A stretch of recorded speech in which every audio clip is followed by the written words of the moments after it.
אם אתה רוצה, אני יכול לעשות אחורנית. עלה לך משהו? משפט חוזר, זה אומר ככה, יש דבר כזה שיחידים, אני חושב שיש 16 אנשים בערך בארץ, שהולכים לבית משפט ומביאים ממש דברים חדשים, שיכולים להפוך החלטה של בית משפט קודם. זאת אומרת, יש בית משפט, יש לך תקופה מסוימת, אתה הורשעת, חס ושלום, אפשר לערער. לערער עד המשפט העליון. עכשיו אני לא הערתי, עכשיו עבר הזמן. עכשיו משפט חוזר זה ממש ללכת מבית משפט ומחדש. זה התפרסם מאוד בתקופה האחרונה דרך זודורוב, שהוא הורשע על רצח של ילדה. אני חושב שהוא קיבל 20 שנה, ואז הוא נלחם ונלחם, ערעור, הכל נדחה, והתקשורת הייתה לטובתו. התקשורת עשתה כמה סרטים דוקומנטריים שהם טענו, הבן אדם חף מפשע, או ודאי יש פה ספק גדול.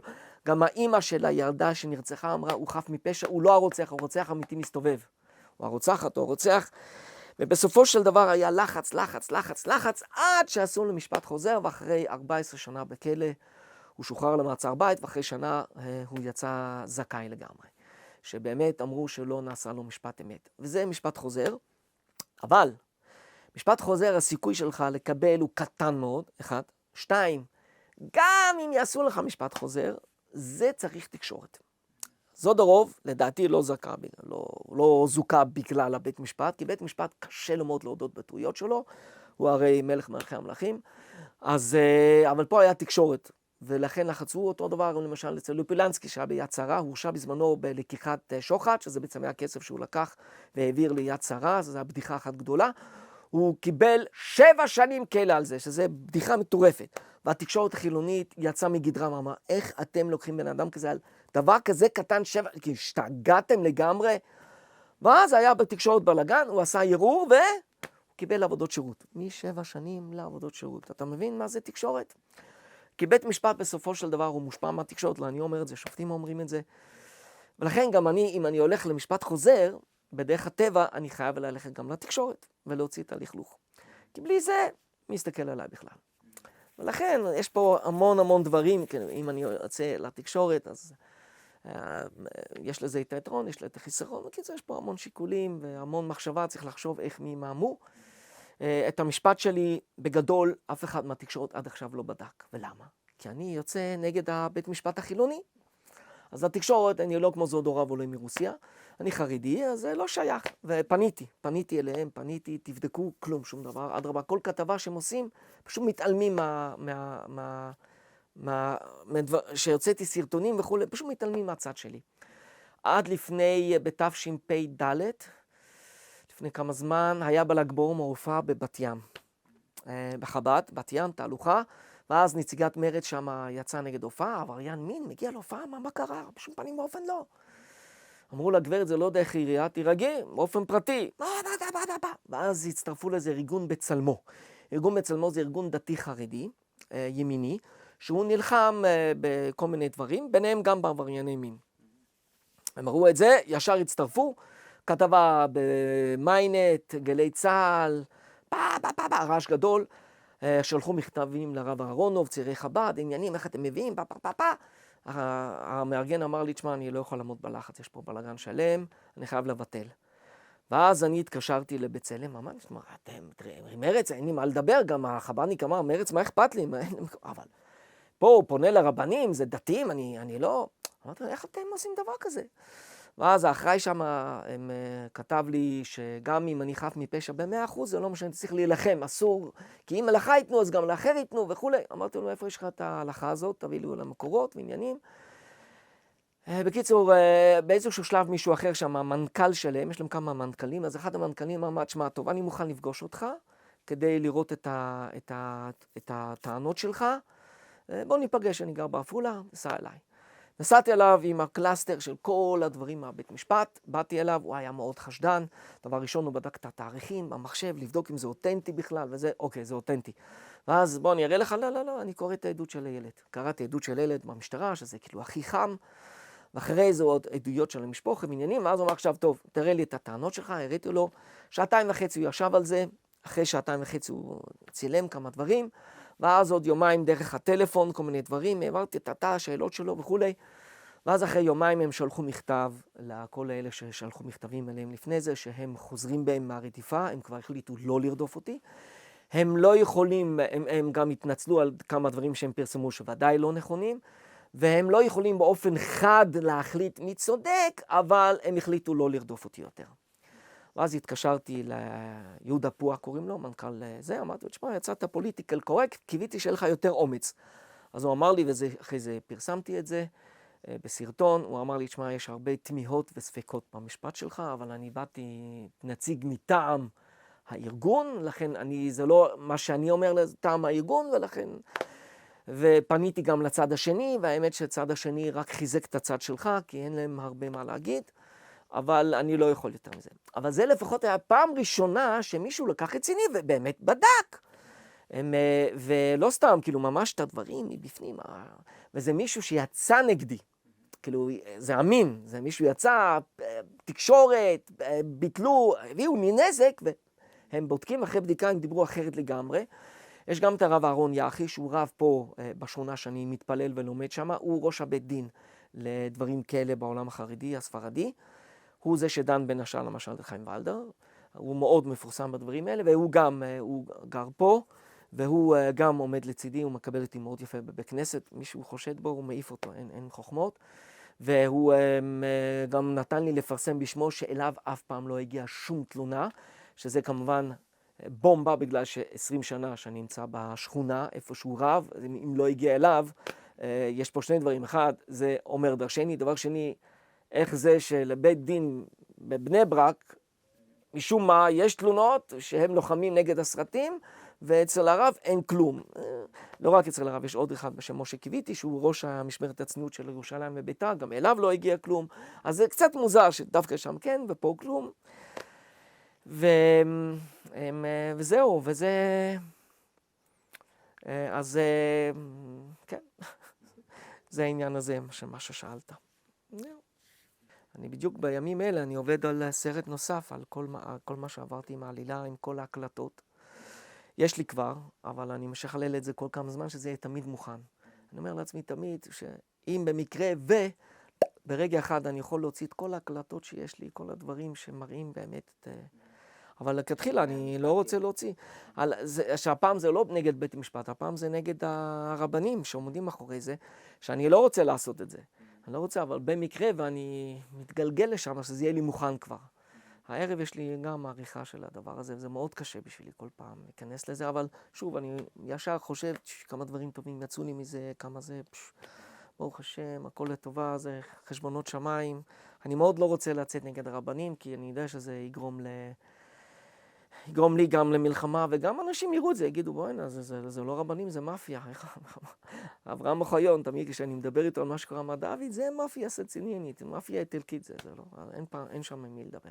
הלכתי גם לרב גדול מאוד, הוא אמר לי, עם קנאים כאלה אל תתעסק, עזוב, אין עם מי לדבר שם, אין עם מי לדבר, עזוב אותך.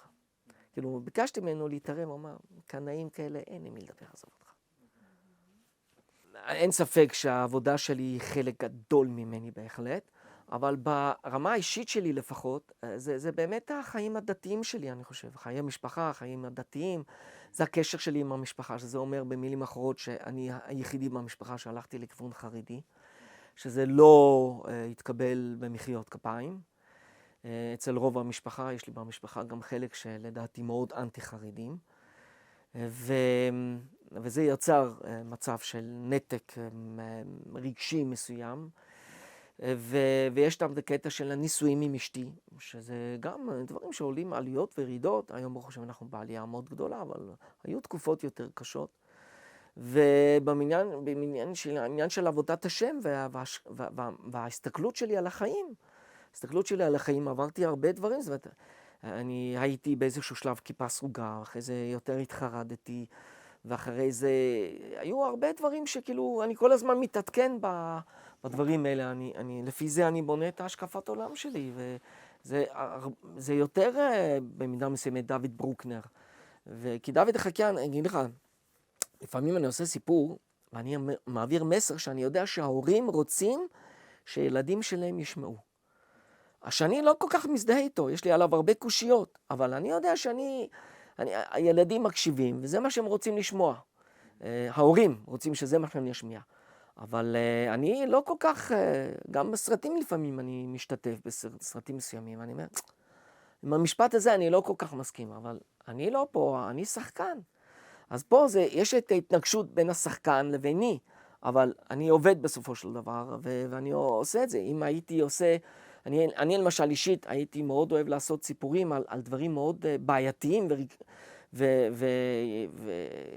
ורגישים בעולם החרדי. אבל אני יודע, יש דברים מסוימים שאני לא יכול לפתוח אותם, כי ההורים לא רוצים, וזה לא סטנדרטי, אז אני לא עושה את זה, נקודה.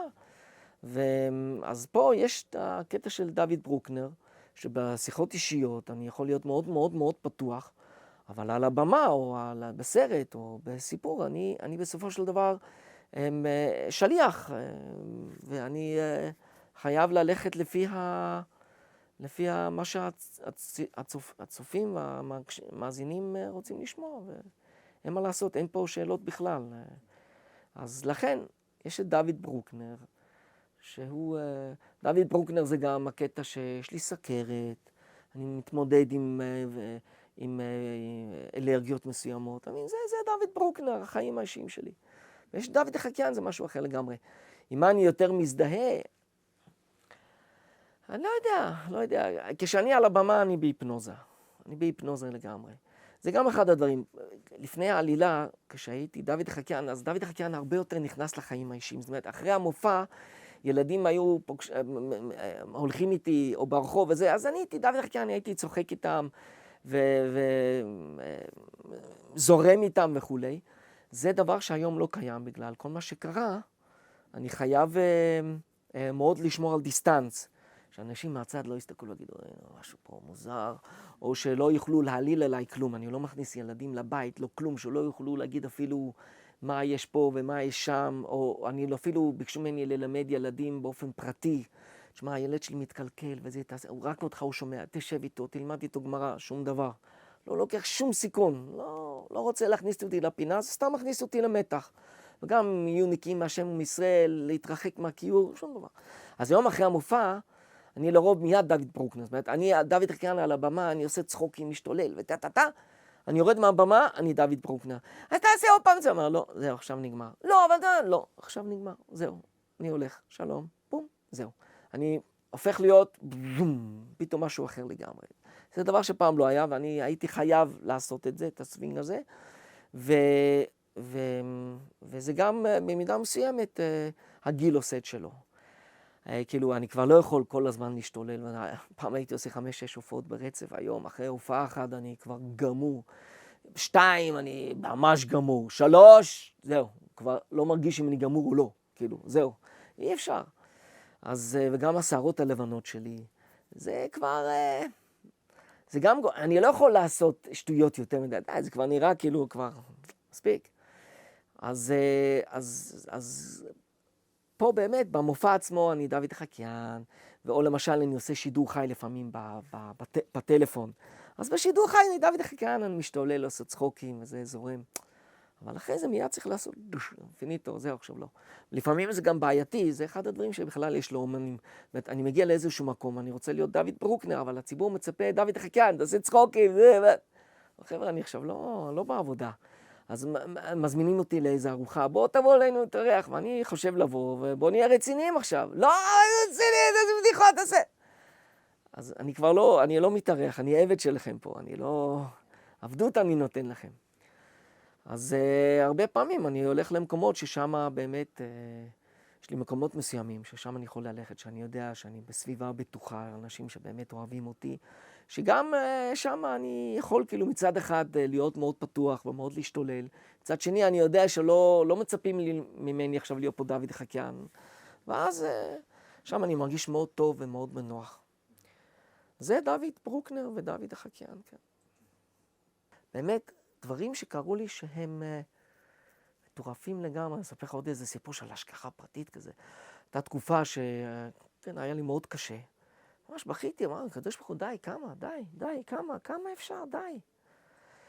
ואז נכנסתי לאוטובוס, ופתאום נכנסים לאוטובוס, אחים, של אנשים שאני זוכר שלא התנהגתי אליהם יפה. אחד אחרי השני. ובמקרה גם הכרתי את האח. אמרתי, וואו, כאילו, הנה התשובה הגיעה. כאילו, אתה אולי שכחת, דוד, אבל הקדוש ברוך הוא זוכר. עשית גם דברים, כן, זו הייתה דוגמה. או שהיה עוד איזה משהו, ניסיתי לקבל שליש בכלא, אני לא קיבלתי, אני מסוכן מדי, לא שייך. אי אפשר. שליש, הכוונה, אתה נמצא בכלא, אז אם אתה מתנהג טוב ויפה, אז מורידים לך שליש מהעונש. 9 שנים, מורידים לך 3 שנים. זה הרבה.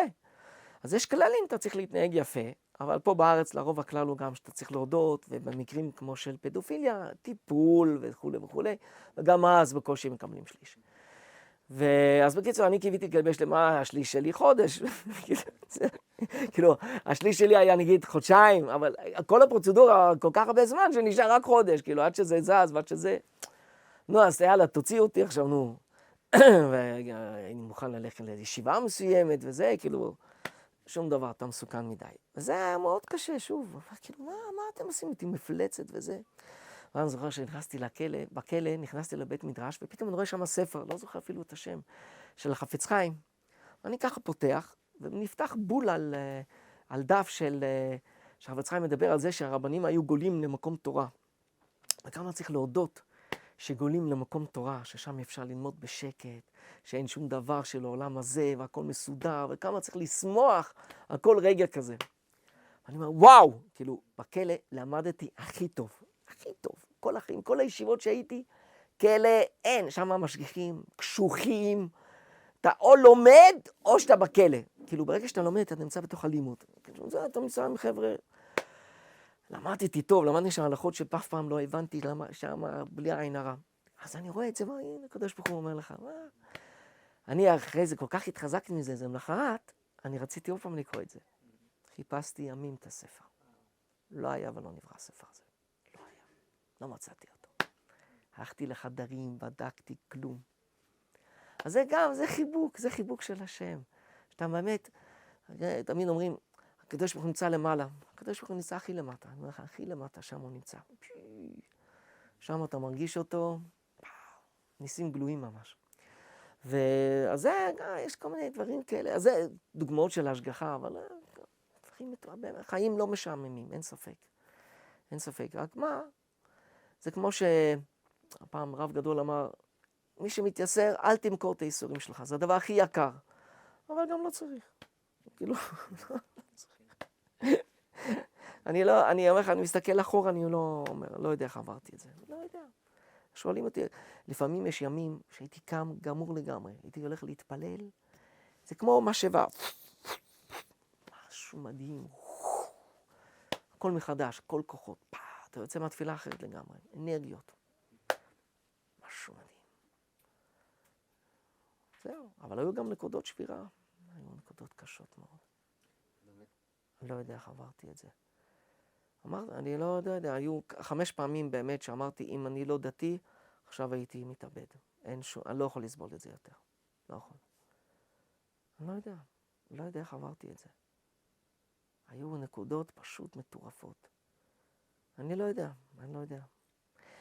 אני חושב שהדרך היחידה להבין את זה, שבאמת הקדוש ברוך הוא נותן כוחות.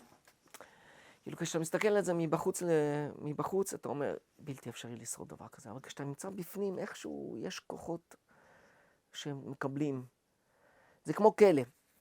כשאתה נמצא מבחוץ על הכלא, זה נורא והיום. זה מפחיד. אבל תכלס, בכלא, היו תקופות מסוימות שזה הרגעים הכי מאושרים של החיים שלי. כי איכשהו, אם אתה מצליח להתנתק, אני לא אהבתי ביקורים, כי ביקור הזכיר לי איפה אני. כשהייתי בבית מדרש לומד כל הזמן, אז אתה מסוגל להתנתק לעם, אתה נמצא כאילו באמת במקום. האוכל הוא מעולה, יחסית, כאילו, למה שאני רגיל, האוכל הוא מעולה.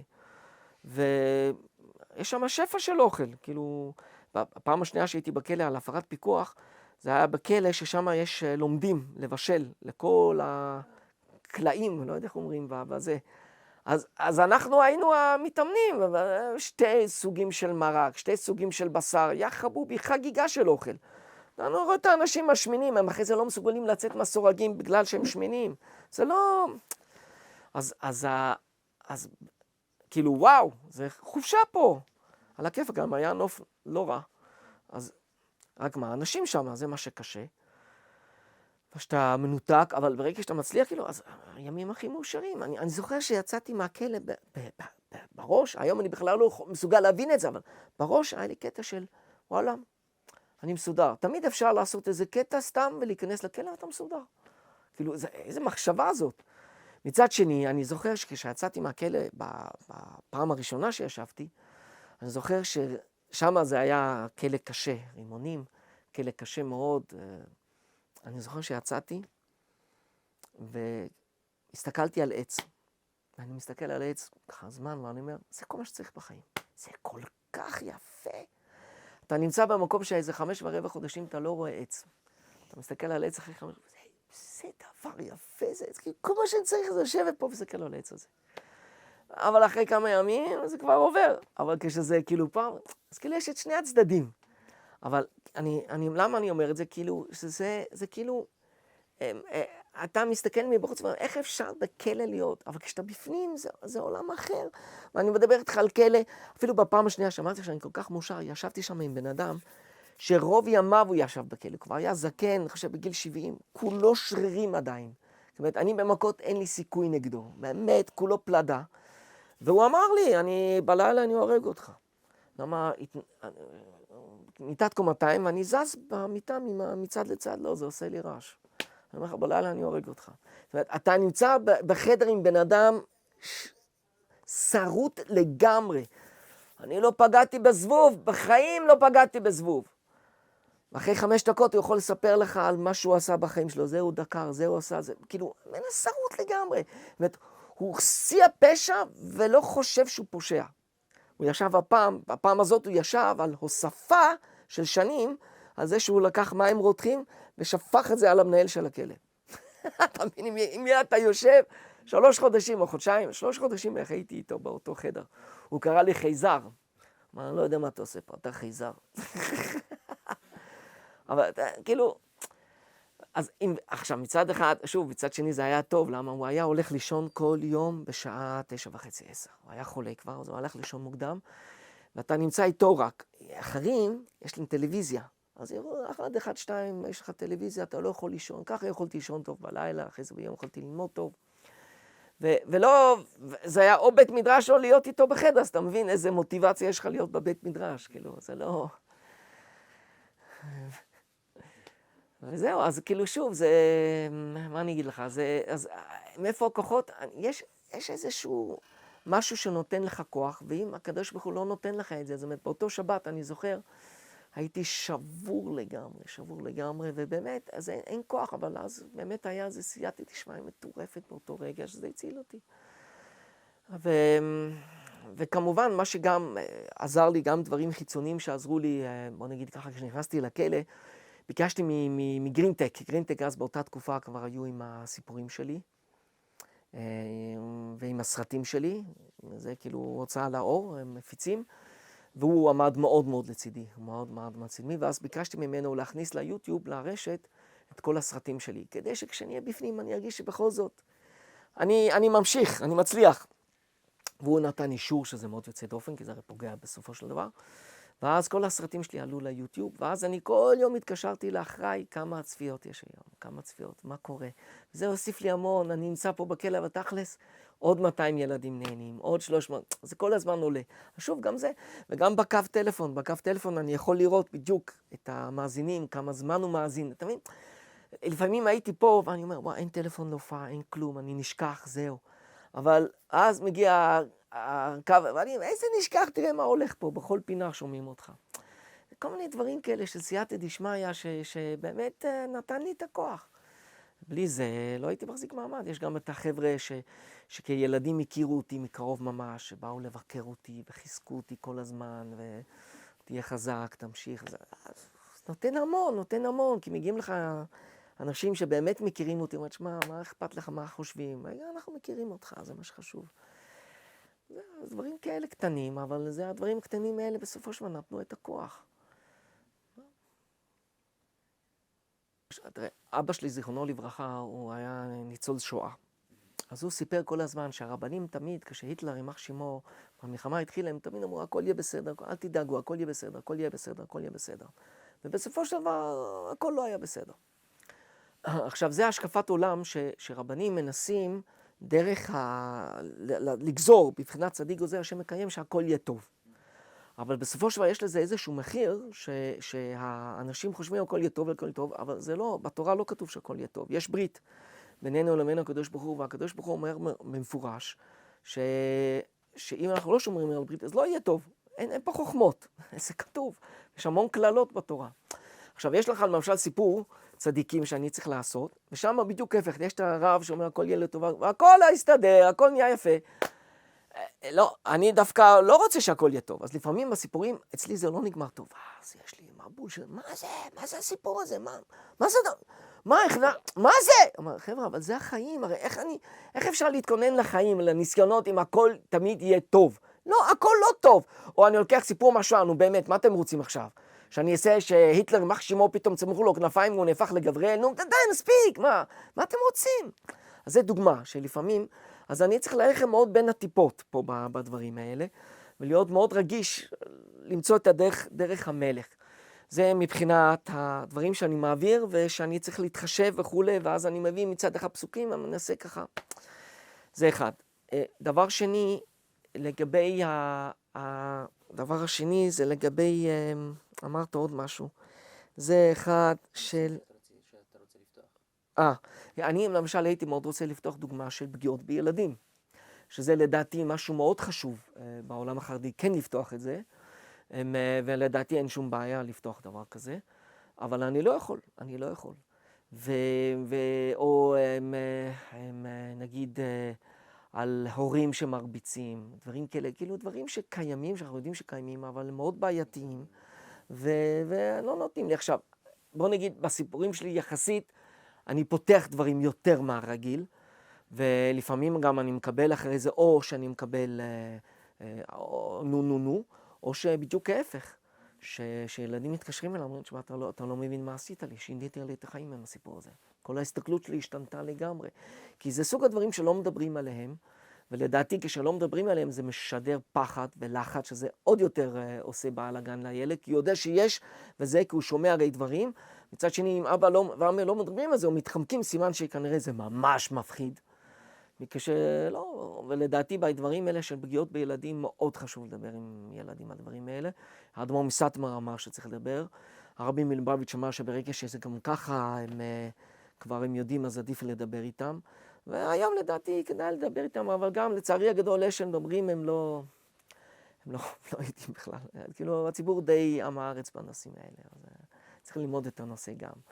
ואז מדברים איתם, זה, טוב, לא משנה, אני לא אשנה את העולם, אני לא נכנס לזה, אני לא... אבל זה דברים, ואני, שוב, בסוף, אני יודע שיש הורים שלא רוצים, נקודה. אני לא אדבר על זה. גם על העלילה נגדי, אני פרסמתי בטלפון, למשל, כדי לנקות את השם שלי, אבל לא הזכרתי את המילה פדופיליה, לא הזכרתי את המילה, אולי מעשים לא צנועים, אולי אמרתי, זה הכל. בוא נגיד שאני הרבה יותר מצונזר מאשר התנ"ך, אוקיי? פעם מישהו אמר, אני למדתי את התנ"ך דרך המחשב באינטרנט, וברוך השם, גמרתי את זה תוך חודשיים. תוך חודשיים כל התנ"ך, כן, הוא צנזר לי 60%. זאת אומרת, היום בוא נגיד, אנחנו הרבה יותר שומרים מאשר זה, אז ילדים זה מובן. אצלי יש גם נערים, הבעיה שיש גם נערים וגם ילדים, ולכן אני כל הזמן צריך לחשוב איך מי מאמו. עכשיו הסיפורים למשל, אז הנה, ניתן דוגמה בתקופה, כאילו, לפני כל העלילה, הסיפורים, השם שהלך לי לראש ככה, ובום, לרוב, חסדי שמיים. אחרי העלילה, הקצב הוא מטורף, הוא היום קצב של רבע שעה, 20 דקות ביום לסיפור, שזה מטורף לגמרי. אז לרוב אני מקבל סיפורים מהעולם הכללי, ואז אני חושב איך להפוך אותם. אז אין לך דוגמה עכשיו, קיבלתי עכשיו סיפור של תקופת ה-70, 1970 בערך, של איזה חבר'ה שטסו ונפלו באלפים או משהו כזה, ואז איך הם שמה הם מתמודדים עם לשרוד, עד שמצאו אותם. עכשיו יש פה מפולת שלגים באמצע, יש פה קטע שהמטוס התפרק, ואז ברגע שהם חשבו שכבר הם עבודים, פתאום מצאו חלק נוסף של המטוס עם אוכל. זאת העלילה, אוקיי? יש פה רעיונות של עלילה. את הרעיונות אני לוקח. עכשיו, אותי לא מעניין סתם מטוס שמתפרק. אז חסדי שמיים, חשבתי לעשות של יהודים מרוסיה, שנמצאים בסיביר. והם חוזרים בעקבות איזה משהו דיפלומטי. ואז אומרים, תשמעו חבר'ה, יש עכשיו אפשרות לברוח, יש איזה מטוס פרטי של אנשים שבורחים, וזה, תברחו, כי זה רק עניין של מנת שנעצרו אתכם שוב וכולי. ואז כמה אנשים פוליטיים פלוס 3 חב"דניקים, או זה, חרדים שם, מסורים נפשם, נכנסים למטוס הזה, המטוס טס, בום, מתפרק. אני הורג את הגויים, נגיד, כדי שאני אוכל להתמקד על היהודים, ואז הם צריכים עכשיו לשרוד שם. עכשיו אני לוקח את הרעיונות של העלילה, מפולת שלגים, אחרי זה מוצאים עוד חלק, איך הם שורדים וכולי. לוקח את העלילה, דרך החב"דניקים, כאשר אני לוקח את מה שהם עוברים, דרך זה מכניס כל מיני מדרשים שקשורים ליציאת עם ישראל ממצרים בזמנו. זאת אומרת, הם מגיעים לאיזה נער באיזשהו שלב, אז זה קטע של קריאת ים סוף, איך עוברים את זה עכשיו, קטע של המפולת, מכת חושך, פתאום לא רואים כלום. לקחת הם מדברים ביניהם פשוט מדרשים. וככה אני לוקח סיפור עלילתי, נחמד, מכניס מדרשים, והופך סיפור שהוא מהעולם הכללי, שאגב בנוי על סיפור שבאמת קרה, באיזשהו שלב, באיזשהו מקום, ועשו מזה סרט, ואני לוקח את זה ואני מקדש את זה, וזהו. וזה סיפור שאחרי זה הוא מנסם סיפור של שעה לשמיעה, כשמישהו ישמע וראה את הסרט או קרא את הספר, הוא יגיד, אני מכיר את זה. אבל מי שלא, ודאי שלא, וגם מי שמכיר, בסופו של דבר אני קצת משנה ולוקח את היידישקייט. פשוט, זה בקניות כמו במוזיקה. זאת אומרת, תאר לעצמך שהיום המוזיקה הייתה עם הכלים של פעם, לא יודע, איזה כינור ואיזה טיק טיק טיק, כמו במאה שערים. אז ברור שזה לא יכול להיות אלטרנטיבה. מתי זה כן אלטרנטיבה? כשאתה כן נכנס, בגלל שזה טוב. ובהופעות הגדולות של דף היומי וסיום הש"ס, אז מביאים תזמורת שלמה וזה, למה? כדי שזה יישמע כמו יוצא לגויים, שזה יהיה רציני, מה?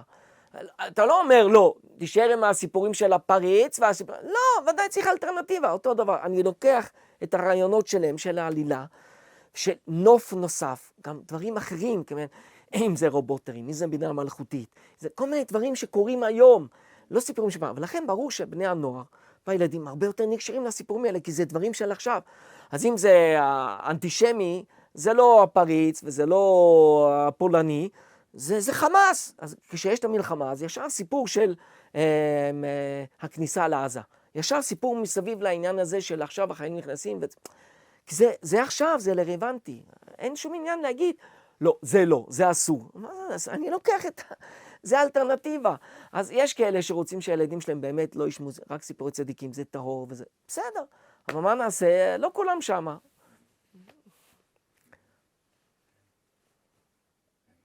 כמובן שמי שילד בגיל 7, לפעמים מגיעים אליי אבות, אומרים, יש לי ילד בגיל 7, אתה יכול לתת לו דיסק? אומר, לא, אל תביא לו. מה, למה לא? כתבתי על הדיסקים מגיל 10 ומעלה. אמרנו, אל תחשוף אותו עכשיו לרמת גירוי כזאת. אחרי זה כבר לא תוכל לספר לו כלום, תביא לו סיפורי צדיקים.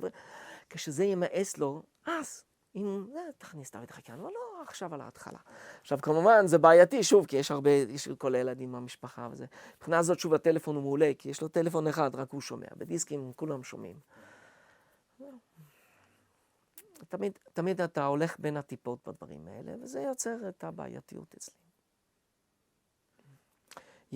יש ככה, תראה, מצד אחד, ביטחון בשם לא בדיוק שוב, כי אני רואה את זה בעיניים שלי, זאת אומרת, אני רואה את הסייעתא דשמיא, זה לא בדיוק ביטחון בשם, בגלל שבסופו של דבר זה יותר זיכרון בשם, זאת אומרת, לזכור, כל הזמן לזכור איך הדברים מתנהלים, דוד, תזכור, ולכן אל תתייאש. אין ספק שכל מה שעברתי עשה לי פוסט-טראומה, זאת אומרת, זה ממשיך איתי כל הזמן, יש כל הזמן קשיים, למשל, דוגמה, לפני כמה זמן הלכתי לבית כנסת ספרדי, בנץ, וישב על ידי אחד שהיה נראה כמו עבריין כזה, למרות שהוא בטוח שהוא לא, אבל הוא היה נראה ככה, והבית כנסת הזכיר לי את הכלא. לא יכולתי אחרי זה להתפלל שם שוב, לא יכולתי להתרכז בתפילה, אז הכניס אותי ללחץ וזה משפיע. אז כשיש מקרים כמו חיים ולדר, דברים כאלה שמתפרסמים, אז זה עושה לי זבנג כזה, או שאני רואה אנשים שנלחמים נגד המערכת ואין להם שום סיכוי, או נגד רבנים, אז זה עושה לי בום כזה. אז ודאי שיש נזק מצד אחד, מצד שני זה גם מחשל מאוד. יש לי חוסר אמון בבני אדם כמובן, אחרי מה שעברתי, כי אני מכיר אנשים שמתייחסים אליי מאוד יפה, ואני יודע היום שהם היו קשורים איכשהו לעניינים, אז כמובן נותן לי חוסר אמון בבני אדם. מצד שני, זה גם מאוד מחשל אותי, זה מאוד גורם לי להסתכל על דברים באופן יותר, לדעתי, יותר אחראי. ויש לזה יתרונות ויש לזה חסרונות. בסופו של דבר זה ייסורים. ייסורים זה מאסטר הכי גדול בעולם הבא. ומבחינה הזאת זה מעולה. זה מעולה. כן, כאילו אני עברתי דברים, אני יכול להגיע לעולם הבא ויש לי איזה משהו ביד. זה טוב, זה טוב. וכפי שאמרתי, יצאו מזה המון דברים טובים. פרטי פרטים ממש, דברים הכי קטנים שבסופו של דבר התהפכו לטובה. אם זה לא היה קורה, אז אני משאר לעצמי שהיום הייתי מופיע בבתי ספר. לא הייתי בכלל מוציא כמעט סיפורים לשוק. זה לא שווה מבחינה כסף. מעקב מן הסתם בכלל לא הייתי נכנס, לא הייתי חושב על הכיוון הזה. גם לדעתי כל הקטע של היום של כל כך הרבה סיפורים לא היה לי את זה אז, לא לקח לי הרבה יותר זמן. מה שכן, כשאני היום מופיע, זה למשל אחד הדברים שכן השתנו, אני מופיע היום עדיין באותם סיפורים כמו לפני 20 שנה. לא יצרתי סיפורים חדשים. עכשיו למה? כי הסיפורים האלה, איך הם נוצרו, הייתי לוקח תמיד או ילד או קבוצת ילדים ומספר להם סיפור. ואז לפי התגובות הייתי יכול לדעת אם יש פה סיפור טוב או לא טוב, האם זה מצחיק או לא מצחיק. אם זה היה מצחיק, אז הייתי הולך לעוד קבוצה ועוד קבוצה, וככה הסיפור היה משתכלל תוך כדי, כי הייתי דשמיא כזה תוך כדי. ככה נוצרים הסיפורים שאני עושה בהופעות. היום אני לא עושה את זה, אני לא רוצה להסתבך. לא מתקרב, לא לילד, לא קבוצות, שום דבר. אני משער לעצמי שזה גם משתנה בעוד איזה 2-3 שנים, אז אני אתחיל ללכת מן הסתם כשההורים נמצאים והכל, כי אני אצטרך סיפורים חדשים. אבל כרגע אני לא נמצא שם. ההופעות שלי בנויות בסופו של דבר מחיקוי של קולות, בדיחות, סיפורים, כשהכל משתרבב עם מסרים יהודיים. זה בעצם הופעה מאוד פשוטה, אין כלום, זאת אומרת, אני לא צריך להביא כלום, תפאורה ושום דבר, אני מיקרופון וזהו.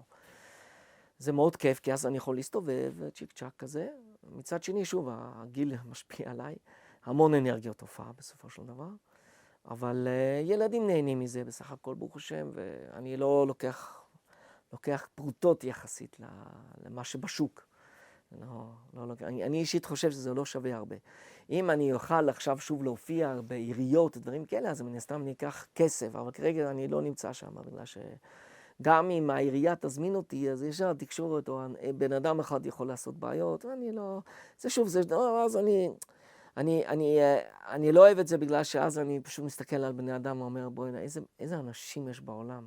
זה עושה לי הרגשה רעה לחיות בעולם כזה. עזוב. אני הולך למקומות פרטיים, אנשים מזמינים, ברוך השם, אף אחד לא יכול להגיד להם כלום וזה.